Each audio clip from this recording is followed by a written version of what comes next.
নমস্কার বন্ধুরা, কেমন আছেন সবাই? আশা করি সব ভালো আছেন, আমিও ভালো আছি। আজ আবার একটা নতুন রান্না ভিডিও নিয়ে এসেছি।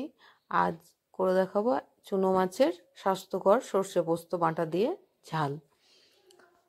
তো প্রথমেই চুনো মাছগুলোকে আমাকে ভেজে নিতে হবে। তার জন্য প্রথমে আমি কড়াইয়ে তেল বসিয়ে দিয়েছি। চুনো মাছগুলো দেখুন কত সুন্দর, আর নুন হলুদ মাখিয়ে আমি আগে থেকেই রেখেছিলাম।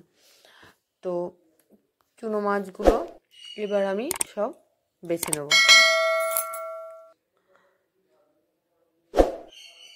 তো কড়াইয়ে তেল দিয়ে তেলটা গরম হয়ে এসছে, এবার আমি মাছগুলোকে একে একে সব এর মধ্যে ছেড়ে দিলাম। তো মাছগুলো একটু ভালো করে ভাজতে হবে, এপিট ওপিট করে। তো আমি মাছগুলোকে এক পিঠ ভাজা হয়ে গেছে, আর এক পিঠে উল্টে দিচ্ছি।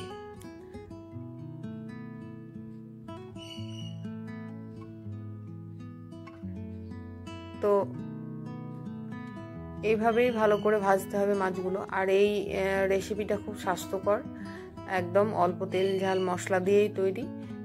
আর চুনো মাছ খাওয়াও খুব ভালো শরীরের পক্ষে, ছোট চুনো মাছ।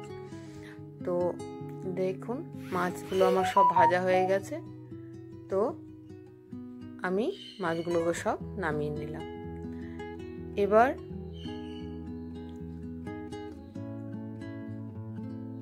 আমি কড়াইয়ের মধ্যে একটু তেল দিয়ে দিলাম। এবার ওই তেলেই সব কেটে রেখেছি, ওই তেলেই অল্প একটু পেঁয়াজ, আপনারা একটু কালো জিরে ফোড়নও দিতে পারতেন, কিন্তু আমি দিইনি। তো প্রথমে পেঁয়াজগুলোকে আমি এর মধ্যে ছেড়ে দিলাম। পেঁয়াজটাও যদি না দিয়ে শুধু কালো জিরে ফোড়ন দিয়ে সর্ষে পোস্ত বাটা দিয়েও এই ঝালটা করলে খুব ভালো লাগে খেতে। তো আমি পেঁয়াজটা দিয়েছিলাম, এটা দিয়েও খেতে খুব ভালো লাগে। তো আমি মাত্র একটা পেঁয়াজই দিয়েছি এর মধ্যে। পেঁয়াজগুলোকে ভালো করে ভেজে নিতে হবে। পেঁয়াজগুলো দেখুন লাল লাল করে ভাজা হয়ে গেছে। এবার আমি টমেটোগুলোর মধ্যে ছেড়ে দিলাম, আর একটু টমেটোর মধ্যে লবণ দিয়ে দিলাম, তাহলে টমেটোটা তাড়াতাড়ি গলে যাবে। আর কিছু চেরা কাঁচা লঙ্কা এর মধ্যে দিয়ে দিলাম। ভালো করে আমাকে টমেটোটাকে কিছুক্ষণ নাড়াচাড়া করতে হবে, তাহলেই টমেটোটা গলে যাবে।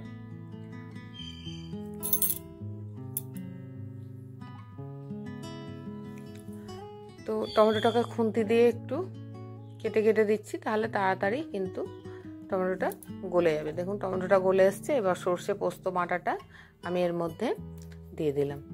এবার সর্ষে পোস্ত বাটা দিয়ে বেশিক্ষণ কষাতে হয় না, অল্প কিছুক্ষণ আমাকে একটু নাড়িয়ে চাড়িয়ে এর মধ্যে এবার একটু হলুদ দিয়ে দেবো, নিয়ে একটু কিছুক্ষণ আমি কষিয়ে এটার মধ্যে জল দিয়ে দেবো।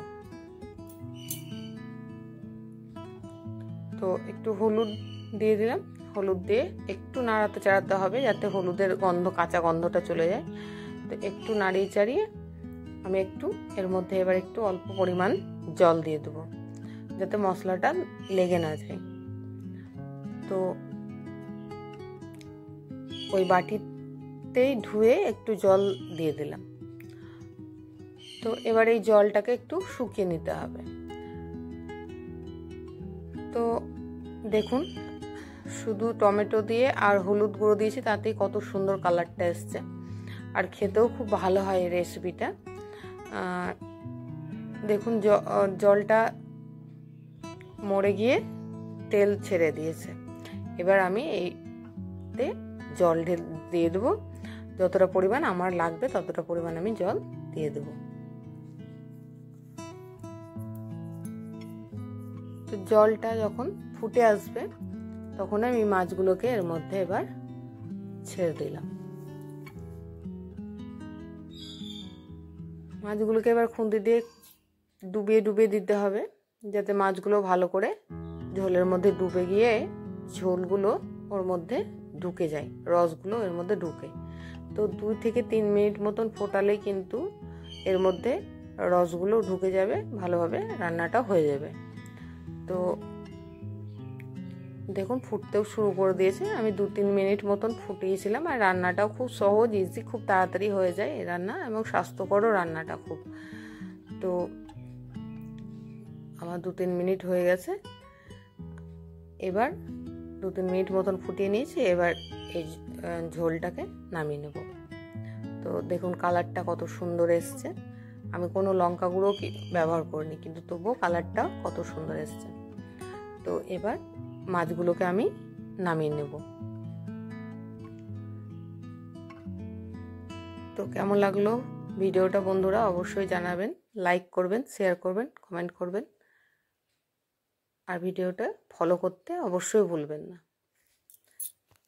টাটা।